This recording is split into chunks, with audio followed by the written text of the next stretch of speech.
कल मान्यवर कांशीराम जी की जयंती भी है। कांशीराम जी ने एक बात कही थी, उन्होंने कहा कि भारतीय विदेश अगर जाते हैं, विदेश के बाहर भी सब कुछ छोड़ जाए, कुछ लेके ना जाए, लेकिन जाति जरूर लेकर जाते हैं। लोग जाति लेकर जाते हैं। जब वो विदेश जाति लेकर जाते हैं तो आपको क्या लगता है, वो यूनिवर्सिटी स्पेसेस में जाति लेके नहीं आते हैं। गेट के बाहर ही जाति उतार के अंदर एंटर करते हैं, चाहे वो प्रोफेसर हो, चाहे वो छात्र हो, चाहे कोई और हो। तो जो भी ये कहता है कि विश्वविद्यालयों में जातिगत शोषण नहीं होता, उससे बड़ा कायर, उससे बड़ा झूठा, उससे बड़ा धूर्त और कोई नहीं है। मेरे पीछे शिवाजी महाराज की फोटो लगी है। महाराज राजा हुए। अब आप सोचिए, उनका भी तिलक कोई करने को तैयार नहीं था, क्योंकि वंचित तबके से आते थे, ओबीसी वर्ग से आते थे। पैर से तिलक किया गया उनका। हम उस देश में रहते थे, उसी देश में जहां शिक्षा के लिए शंभुक का वध हुआ, उसी देश में जहां द्रोणाचार्य ने शिक्षा देने से सिर्फ इसलिए मना कर दिया क्योंकि एकलव्य सीखना चाहता था, आर्चरी सीखना चाहता था, वो जो धनुष विद्या है वो सीखना चाहता था, इसलिए उसके खिलाफ उसका अंगूठा मांग लिया गया। और आज के जो द्रोणाचार्य है वो थोड़ा बदल गए भाई। मॉडर्न भारत है, मॉडर्न तरीके से कास्टिज्म होगा। मॉडर्न तरीका ये है, जब कोई अंगूठा नहीं मांगता है, कोई अंगूठा नहीं कटवाता है, चुपचाप आपका नंबर काट लेता है। चाहे इंटरव्यू हो, चाहे आप नौकरी के लिए जाएं, चाहे आप किसी भी विभाग में, किसी भी स्पेस में, किसी भी सेक्टर में कहीं भी अपने अस्तित्व को लेकर जाएं, उसको नकार दिया जाता है। अभी भी कोर्ट ने जो इस पे स्टे लगाया, यूजीसी कानून कोई बहुत मजबूत कानून नहीं, बहुत सारी उसमें गलतियां जिस पर हम चर्चा करेंगे, लेकिन कोर्ट ने उस पर स्टे लगाते वक्त एक बात कही। उन्होंने कहा ये कानून देश को बांट देगा, जातियों में बांट देगा। मानो इससे पहले देश बटा हुआ ही नहीं था। जातियां किन्होंने बनाई भाई? हमने बनाई। अगर हमने बनाया होता तो हम भी तो ऊपर रखते ना किसी को। हम अब खुद को लोअर रख दिए, किसी ने खुद को अपर कर दिया। कौन लोअर किया गया, कौन खुद को अपर बनाया? हमने किया क्या? तो हमारे साथ जो भेदभाव को रोकने वाला कानून आ रहा है, वो कैसे किसी तरीके से विभाजन पैदा कर सकता है? जिन्होंने जातियां बनाई, मनुस्मृति लिखी, उन्होंने विभाजन पैदा किया ना। जब कोर्ट ये कहती है कि इसका गलत इस्तेमाल हो सकता है, अरे भाई जब देश में दहेज का कानून आ रहा था तब भी तो यही कहा गया इसका गलत इस्तेमाल हो सकता है। बलात्कार का कानून आया, यही कहा गया इसका गलत इस्तेमाल हो सकता है। तो सारे कानूनों को कूड़ेदान में डाल देंगे आप। सीधी बात है कि ये लड़ाई समानत्व बनाम सवर्णत्व की है, ये लड़ाई समानता बनाम असमानता की है, ये लड़ाई मुक्ति बनाम शोषण की है, ये लड़ाई बराबरी बनाम गैर बराबरी की है।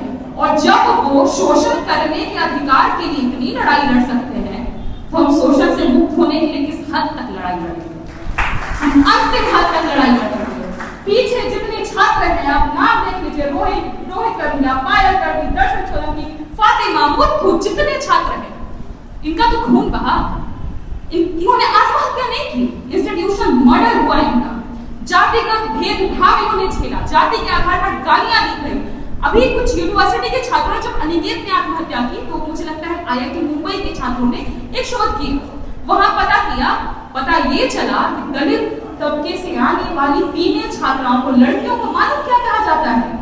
कोटे से हो या कोठे से। ये बात सुखदेव थोराट ने बताई। अब बताइए, इस तरीके का शोषण अगर होगा तो लोग रेजिस्टेंस भी ना करें। हम तो समानत्व की लड़ाई लड़ने के लिए ही सर को बढ़े, पर सुप्रीम कोर्ट को 3 दिन के भीतर, सिर्फ 3 दिन के भीतर कुछ लोगों के सिर्फ पसीने मात्र से उफ निकल गया। लेकिन यहाँ हजारों छात्रों की आत्महत्याएं हो रही, उनसे आज तक नहीं होता। मैं सुप्रीम कोर्ट के खिलाफ नहीं बात कर रही, लेकिन हम कुछ कहीं तो न्याय की उम्मीद लगाएं। हाँ, कहाँ न्याय की उम्मीद लगाएं? अगर हमें वहां न्याय नहीं मिलेगा तो विरोध कौन लोग कर रहे थे? मैंने देखा यही इलाहाबाद, यही उत्तर प्रदेश में जो लोग यूजीसी के समर्थन में गए, उन छात्रों को 100 छात्रों के ऊपर एफआईआर किया गया, उनको जेल में डाला गया, उनका भविष्य बर्बाद किया गया। फिर कुछ लोग जो नरेंद्र मोदी के खिलाफ में, जो प्रधानमंत्री के खिलाफ में, जो जातिगत टिप्पणियां लगाते थे, उन्हीं के द्वारा प्रायोजित थे, पर उनपे तो कहीं कोई एफआईआर नहीं हुआ। वो कह रहे थे गधे घोड़े का मिलन हो सकता है क्या? अरे भाई, हम तो इसी बात की लड़ाई लड़ रहे हैं, कोई घोड़ा ना हो, कोई गधा ना हो, सब इंसान बने। हम तो आपको इंसान बनना सिखा रहे हैं, हमारे शुक्रगुजार होंगे, हम आपको इंसान बना रहे हैं। पीछे सरदार वल्लभ भाई पटेल की तस्वीर लगी है। जिस समय में बाबा साहब संविधान ड्राफ्ट कर रहे थे, लिख रहे थे, उस समय में आरक्षण का जब वो प्रावधान ला रहे थे, बहुत लोग विरोध कर रहे थे। बाबा साहब आक्रोशित हुए, वो सरदार वल्लभ भाई पटेल के पास गए। उन्होंने कहा कि अगर आरक्षण इसमें से हटाया गया तो मैं इस्तीफा दे दूंगा। मालूम सरदार पटेल ने क्या कहा? उन्होंने कहा कि मैं जिस समाज से आता हूँ वो खेतीहर समाज है, खेती किसानी करने वाला समाज है, और मैं जानता हूँ कि कौन सा बीज अच्छा फल देगा, और संविधान आपसे बेहतर कोई नहीं लिख सकता। क्योंकि फिर बाबा साहब को उन्होंने कहा। तो हम ऐसे देश में आते हैं जहाँ विद्रोह तो हमारी मतलब भारत की मिट्टी का हिस्सा है, पर हम कभी किसी जाति के खिलाफ विद्रोह नहीं करते। हम कैसे किसी जाति के खिलाफ हो सकते हैं? हम जातिवाद के खिलाफ हो सकते हैं। मैं जब यहाँ आ रही थी, किताब रखी थी तुम्हारा शहर राहुल संस्कृत्यायन के द्वारा। इनसे बड़ा कौन जैन हुआ होगा, कौन हीरा हुआ होगा दार्शनिक साहित्य में? मतलब ये व्यक्ति चाहे कोई भी जो हमारे साथ खड़े हो रहे हैं, हमको तो सबको साथ लेके चलना पड़ेगा ना। हम किसी के खिलाफ नहीं जा सकते। इसीलिए ज्योतिबा फुले ने कहा था कि जो आपकी लड़ाई में आपके साथ है उनसे आप उनकी जाति मत पूछिए, आप उनके साथ खड़े हो। तो हम तो साथ खड़े हो, कोई भी व्यक्ति हो, तोड़ने की नहीं जोड़ने की बात होनी चाहिए। आप यूनिवर्सिटी जाइए, क्योंकि हम लोग खुद यूनिवर्सिटी के छात्र हैं, हमें मालूम है कि वहाँ क्या क्या होता है। मैं पिछले साल की आपको एक घटना बताती हूँ। एक विनय यादव नाम के एक लड़के थे, पीएचडी का इंटरव्यू दिया, आधा घंटा उनका इंटरव्यू चला, और जब रिजल्ट आया मालूम क्या कहा गया? एब्सेंट, गायब थे। इंटरव्यू हो गया पर उस वक्त को एब्सेंट कर दिया गया। वैसे ही हमें सब स्थानों से एब्सेंट कर दिया गया है, हमें इस देश के संसाधनों से एब्सेंट कर दिया गया है, हमें हर जगह एनएफएस कर दिया गया है। हमें में नॉन फाउंड सूटेबल होता है और कहीं नहीं नॉन फाउंड सूटेबल होता है। मेरिट की बात करते हो, किस मेरिट की? अगर मैं ज्ञान पे आ जाऊं, जो बुनकर समुदाय है वो ज्ञानी नहीं है क्या? जो मछली मारते उनके लिए मछली मारने का ज्ञान नहीं होता है क्या? जो फूल का माला बनाते उनको ज्ञान नहीं होता है क्या? जो मजदूर किसी भवन का निर्माण करता है उसके पास ज्ञान नहीं होता है क्या? जो खेती किसानी करता है वो बिना ज्ञान के खेती किसानी करता है क्या? किस मेरिट की बात कर रहे हो? शिक्षा में जब से हमको भागीदारी मिली, हमने हमेशा अपने आप को प्रूव किया है। के.आर. नारायण इस देश के सबसे पहले दलित राष्ट्रपति हुए। त्रावणकोर यूनिवर्सिटी, जो केरला यूनिवर्सिटी है, वहां से उन्होंने जब एमए किया, तो किया उन्होंने एमए में लेक्चरर की भूमिका उनको मिल सकती थी, लेकिन नहीं मिली। मालूम क्यों? वहां के कुछ जो अपर कास्ट के प्रोफेसर थे, उन्होंने कहा आप जनेऊ चढ़ाइए, उसके बाद हम आपको अपना मानेंगे। उन्होंने चढ़ाने से इनकार कर दिया, अपने अस्तित्व को स्वीकारा, बोला मुझे आपकी प्योरिटी की कोई जरूरत नहीं है, शुद्धता। मैं इंसान हूं और मेरे इंसान होना काफी है। सोचिए, देश के पहले दलित राष्ट्रपति के साथ ये हुआ था। अभी आज पूरे देश में जब कोर्ट ने फैसला दिया ना, मुझे आश्चर्य नहीं हुआ। एक्सपेक्टेड था, पूरे देश को एक्सपेक्टेड था, बहुजन तबकों को एक्सपेक्टेड था। आज देश में कितने हाई कोर्ट्स हैं, आंकड़ा उठा के देखिए, किसी हाई कोर्ट में एक दलित जज नहीं। वाइस चांसलर की डाइवर्सिटी उठा के देखिए, पूरे केंद्रीय विश्वविद्यालय में मात्र 5 OBC vice chancellor, 1 SC, 1 ST, और प्रोफेसर्स की संख्या में तो मतलब कहीं में भी कोई क्लैरिटी नहीं है, हर जगह डिस्क्रिपेंसी ही डिस्क्रिपेंसी है। सागर यूनिवर्सिटी के प्रोफेसर, सागर यूनिवर्सिटी के पढ़े हुए एक व्यक्ति हुए, उनका नाम था कांति कुमार जैन। एक किताब उन्होंने लिखी, आप चाहे तो देख भी सकते हैं, जो कहूंगा सच कहूंगा। उस किताब में वो लिखते हैं, लेक्चरर की 4 लेक्चरर की पोस्ट आई थी, लेक्चरर की 4 लेक्चरर की पोस्ट आई थी, जिसमें उन्होंने अप्लाई किया।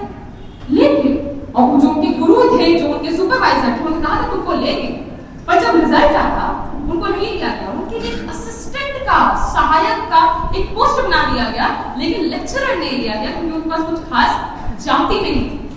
शिक्षा में हर जगह पर आखिर कुछ ही लोगों का कब्जा क्यों?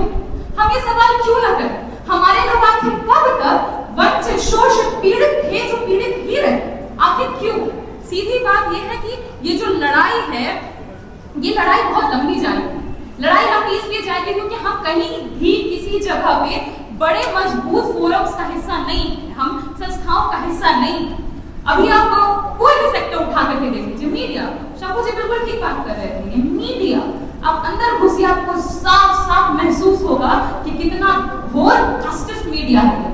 पहले कह रहे थे पूरा देश हिंदू है, हिंदू है, हिंदू है, और जैसे ही कोर्ट ने स्टे लगाया, चैनल ने एक पूरा शो किया, ठाकुरों और ब्राह्मणों की जीत हुई। जीत तो हार किसकी हुई? अभी तो आप हिंदू बता रहे थे हमें, अब कोई जीत गया और कोई हार गया। ये पूरा मीडिया, जब यूजीसी में कुछ लोग प्रोटेस्ट कर रहे थे इसके खिलाफ में, बढ़ा चढ़ा के दिखाया, और ये यही मीडिया बाकी लोगों को 90% आबादी को गायब कर दिया। एक तरीका होता है वही जातिवाद का, उसको कहते हैं इनविजिबलाइजेशन। गायब कर दो उसकी लड़ाई को, गायब कर दो उसके एग्जिस्टेंस को, गायब कर दो, हमें गायब कर दिया गया है। इसीलिए मुझे लगता है कि हमें खुद की कहानी खुद लिखनी पड़ेगी। चिनुआ अचेबे ने कहा था ना कि अब जब तक शेरों के हाथ में, जब तक शिकारियों के हाथ में ये होगा कि वो शिकार की गाथाएं लिख पाए, शेर अपना इतिहास खुद नहीं लिख सकता, क्योंकि शिकारी हमेशा खुद को बड़ा दिखता है। बिल्कुल वही बात है। मैं क्योंकि जर्मन विभाग की शोधार्थी हूँ, मैं कुछ लाइन पढ़ना चाह रही थी। In den finsteren Zeiten wie da gesungen werden, da wird auch gesungen werden von den finsteren Zeiten.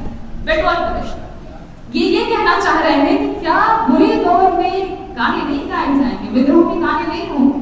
वो कहते हैं बुरे दौर में भी गाने होंगे और वो विद्रोह के ही गाने होंगे। तो हम विद्रोह कर रहे हैं, हम विद्रोह कर रहे हैं और हम इसी के संगठित हैं, और हम जब एकजुट रहेंगे तभी हम ताकतवर भी हैं। आपको याद होगा लालू जी ने तो सदन के भीतर कहा था, जब दलित का बच्चा, पिछड़ा का बच्चा, मुसलमान का बच्चा, आदिवासी का बच्चा कॉलेज में पढ़ने जाता है, बस में बैठा उसका कान बैठो, उसको थप्पड़ मारो। ये वही रणनीति है। और अब थप्पड़ डायरेक्टली नहीं मारता है, अब कहीं आपको फेलोशिप आ रहा वो नहीं देगा, रोक दिया जाएगा, खत्म कर दिया जाएगा, आपको पीएचडी नहीं दिया जाएगा, आपको असिस्टेंट प्रोफेसर नहीं बना जाएगा। इस हिसाब से आपको थप्पड़ मारा जा रहा है। मैं यही कहूंगी कि जितने हमारे छात्र शहीद हुए, अब हम किसी और को शहीद नहीं बोलेंगे। एनएसएसओ का डेटा बता रहा है कि जितने छात्र ड्रॉप आउट होते हैं उसमें 40% drop out rate SC ST OBC का ज्यादा है। ड्रॉप आउट रेट आप देख लीजिए, इन्हीं का खुद का डेटा है ना, यूजीसी का ही डेटा है ना। 180-185% वृद्धि हुई है ना हमारे खिलाफ, जो अट्रॉसिटीज होती है एससी एसटी के खिलाफ में, यूनिवर्सिटीज में ओबीसी के खिलाफ में, उसकी वृद्धि हुई है। उनकी बात कौन करेगा अगर हम नहीं करेंगे तो?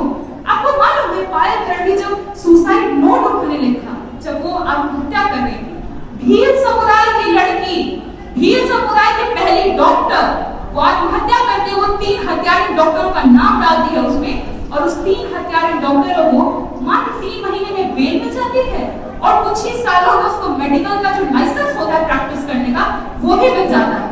आखिर अगर कोर्ट में डाइवर्सिटी होती तो क्या ये संभव होता? कोई तो हमारे साथ खड़ा होगा। जब इस देश में सुप्रीम कोर्ट के चीफ जस्टिस सीजेआई जो दलित तबके से आते हैं उनके ऊपर जूता चल सकता है, तो यूनिवर्सिटी में किसी के साथ भेदभाव नहीं होगा। किसको मूर्ख बना रहे हो?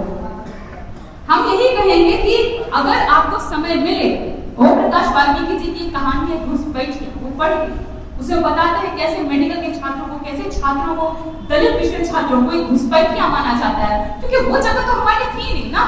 उनके हिसाब से तो हमको खाली मछली मारना था, हमको खाली बुनाई करना था, सिलाई करना था, हमको ये सब काम करना, को शिक्षा नहीं लेना था। और लड़ाई तो शिक्षा लेने की है ना, शिक्षा पाने की लड़ाई है कि हम तो कंपटीशन में लीड करेंगे। आप थोड़ा जातिवाद को छोड़िए, आप आरक्षण के खिलाफ बोलते हैं पर आप जातिवाद छोड़ने का नाम नहीं लेते हैं। ये शंकराचार्य, ये जितने संत बने घूमते हैं, मैं देख रही हूँ, ये कथित संत यूजीसी खिलाफ बोल रहे हैं। मतलब आप संत बन गए फिर भी जाति पीछे नहीं छूटती भाई। मतलब इसीलिए मैं कह रही हूँ कि महिला आंचल में फणीश्वरनाथ रेणु जी ने बिल्कुल सटीक लिखा है, जाति है कि जाति नहीं, आप कहीं चले जाइए, जाति आपका पीछा नहीं छोड़ती है। जाति वो दाना आपके पीछे पीछे आता है, और कहीं भी आपको सपोर्ट भी जाति दिलवाती है और धक्का भी जाति खिलवाती है। इसीलिए उन्हीं की लाइनों में मैं ये भी जोड़ना चाहूंगी, यूजीसी में दिक्कतें क्या क्या है। यूजीसी कानून में पहले का जो 2012 का यूजीसी कानून था उसमें 28 अलग-अलग तरह के भेदभाव का जिक्र किया गया था। इस कानून में तो उसका जिक्र भी नहीं है। इस कानून को ये तो आईआईटी, आईआईएम जहां इतने ज्यादा हमारे छात्र आत्महत्या करते हैं उसको भी उन्होंने अपने अंदर नहीं लिया है। नर्सिंग हो, बीए हो, ये सब कॉलेजेस को उसके अंदर भी नहीं आते। तो हम तो चाहते हैं कि उसको और स्ट्रॉन्ग बनाया जाए। बीसी को जो हेड बना दिया, बीसी तो डाइवर्सिटी ही नहीं है, किसके पक्ष में फैसला लेगा बीसी? अभी हमने अपनी बीसी को देख लो, जेएनयू की जो वाइस चांसलर उनको देख लीजिए, उनको लगता है कि दलित विक्टिमहुड का पार्ट प्ले करते हैं। विक्टिमहुड का था क्योंकि हमको रोज मारा जाता है, रोज पीटा जाता है, इसलिए हमारा दर्द एक्सक्लूसिव नहीं है। किसी का पसीना में बह जाए तो एक्सक्लूसिव हो जाता है। मैं यही कहूंगी कि उसको और स्ट्रॉन्ग बनाए जाने की जरूरत है, और खास तौर पर पूरे देश में रोहित एक्ट लागू की जाने की जरूरत है। रोहित एक्ट क्या है कि कोई भी कास्ट डिस्क्रिमिनेशन होगा तो उसको सिविल एक्ट नहीं माना जाएगा, क्रिमिनल एक्ट माना जाएगा। देश में रैली की घटना तभी घटी जब उसको क्रिमिनल एक्ट माना गया। कास्ट का भेदभाव भी तब घटेगा जब क्रिमिनल करेगा। अरे जो भेदभाव जातिगत कर रहा हो क्रिमिनल ही है ना, उससे बड़ा जातकवादी कौन होगा, उससे बड़ा क्रिमिनल कौन होगा। हम यहाँ किसी भी समुदाय के खिलाफ नहीं है, हम सुप्रीम कोर्ट के खिलाफ नहीं, किसी के खिलाफ नहीं, हम समानता के लिए, हम समानता के साथ खड़े होने के लिए हैं। और आपसे बस गुजारिश ही कर रहे हैं कि हमको समान होने का जो अवसर है, हमको भेदभाव मुक्त कैंपस पाने का जो अवसर है, हमसे वो मत छीनिए। सब कुछ तो छीन ही गया है, अब अस्तित्व भी छीन लोगे तो बचेगा क्या। तो लड़ाई लंबी है, लड़ाई लड़ी जाएगी। मैं इस अपने बातों को जो मैं विराम देना चाहूंगी, मैं ओम प्रकाश वाल्मीकि जी की कविता है उससे विराम दूंगी। घोषणा होती है अंतरराष्ट्रीय मंच से, नस्ल और जाति का प्रश्न हल करना है मानव विकास के लिए। चुप्पी साध लेती है दिल्ली, खामोश हो जाते हैं गलियारे, संसद के गलियारे, राष्ट्रपति भवन की दीवारों और धार्मिक पंडे आवाज फुसफुसाती है। नस्ल और जाति जैसी कोई अवधारणा नहीं है हमारी मानव संस्कृति में। इस संस्कृति को हम धिक्कारते हैं, उसे ललकारते हैं, उसे ठोकर मारते हैं जो हमें इंसान नहीं समझती। हम पूरे देश में एकजुट होंगे, हम किसी के खिलाफ नहीं, हम अपने लिए एकजुट होंगे, हम उन पीढ़ियों के लिए एकजुट होंगे जिनका भी जन्म भी नहीं हुआ है। क्योंकि अगर उनके साथ कॉलेज यूनिवर्सिटी का भेदभाव होगा तो वो हमसे आगे चलकर जरूर पूछेंगी जब हमारे साथ अन्याय हो रहा था तो आप क्या कर रहे थे। हम चुप नहीं बैठ जाएंगे, हमें चुप नहीं बैठना है। चुप भी वो चाहते हैं, हम नहीं। इसीलिए अगर विद्रोही के शब्दों में कहूं तो तुम हमारा सर फोड़ दो, तुम हमारी पीठ तोड़ दो, तुम हमारी कलम छोड़ दो, पर मुझसे ये मत कहो कि मेरा हक छोड़ दो। हमारा हक हम नहीं।